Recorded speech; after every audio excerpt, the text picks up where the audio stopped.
IPC section ఉన్నప్పుడు IPC 377ని Naz foundation versus government of India కేసులో సుప్రీంకోర్టు ఏం చేసింది అంటే డీక్రిమినలైజ్ చేసేసింది. అంటే హోమోసెక్సువాలిటీ క్రైమ్ కాదు అని చెప్పడం జరిగింది. డీక్రిమినలైజ్ చేసిన తర్వాత ఏమైంది, మనకి రీఫార్మ్స్లో భాగంగా మనకి సంస్కరణలో భాగంగా ఏం చేశారు, బిఎన్ఎస్ని తీసుకొచ్చారు. దేని ప్లేస్లో? ఐపీసీ ప్లేస్లో. అయితే ఐపీసీ 377ని డీక్రిమినలైజ్ చేసిన తర్వాత మనకి గతంలో ఉన్నటువంటి ఐపీసీలో ఒక సెక్షన్ ఉండింది, అది ఐపీసీ 375.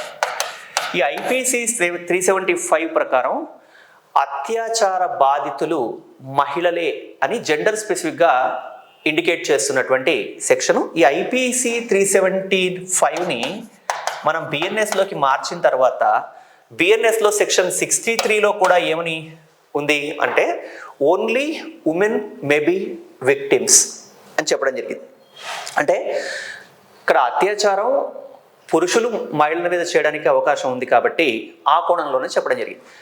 ఐపీసీ 377ని డీక్రిమినలైజ్ చేసిన తర్వాత ఆ ప్లేస్లో ఇంకేది మనకి బిఎన్ఎస్లో లేకపోవడం, అలాగే ఐపీసీ 375ని రీప్లేస్ చేస్తూ వచ్చినటువంటి బిఎన్ఎస్ 63లో ఇక్కడ ఉమెన్ ప్రొటెక్షన్ కోసమే ఉండడం, ఈ నేపథ్యంలో మనకి ఇది జెండర్ స్పెసిఫికా, కేవలం బాధితులైనటువంటి అమ్మాయిలకు మాత్రమే protection of children from the sexual offences act రక్షణ కల్పిస్తుందా అనే ప్రశ్న ఉత్పన్నమైన నేపథ్యంలో ఇవన్నీ చర్చకు వచ్చాయి.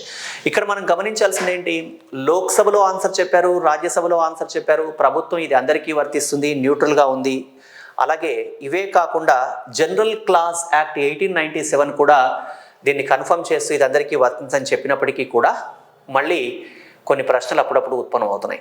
దీన్ని మనం ఎలా అర్థం చేసుకోవాలి అని అంటే, ఇప్పుడు మారుతున్నటువంటి సమాజంలో ఊహించని పరిస్థితులు ఉత్పన్నం అవుతున్న నేపథ్యంలో చట్టాన్ని ఇంకా సున్నితత్వంగా తీసుకొచ్చి, అంటే దాన్ని సవరించి స్పెసిఫిక్గా అందరికీ రక్షణ కల్పించేలాగా ఈ విషయాలన్నీ కూడా చట్టంలో రాయవలసినటువంటి అవసరం ఉంది.